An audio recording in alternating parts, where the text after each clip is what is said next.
Ko'p holatlarda, ya'ni taxminan 30-40% holatlarda eko homiladorlik, eko tug'ruqdan so'ng ayollarimiz o'zlari ham homilador bo'lib qoladilar. Agar sizda bachadon naylari ochiq bo'lsa va turmush o'rtog'ingizda urug' ko'rsatkichlari judayam past bo'lmagan holatlarda, albatta keyingi homiladorliklar ekosiz ham bo'lishi mumkin. Judayam ko'p Instagram sahifam orqali, Telegram orqali shunaqa savol olamanki, bir marta agar ekodan homilador bo'lib farzand dunyoga keltirsam, keyingi homiladorliklarim ham faqat eko bilan bo'ladimi deb so'rashadi. Savol qiziq. Tajribamdan shuni ayta olamanki, ekodan so'ng o'zi tabiiy homilador bo'lgan ayollarni ko'rsatkichi 30-40% dan ortadi.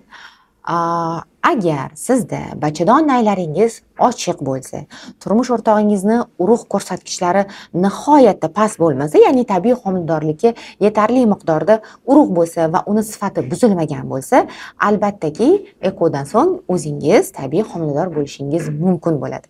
Ko'p holatda ekodan so'ng ayol kishi ham, erkak kishi ham xotirjam bo'lishgandan keyin, bitta farzandimiz bor deyilgandan keyin psixologik bepushtlikka olib keladigan faktorlar yo'qotilgandan keyin tabiiy homiladorlik ham kuzatiladi.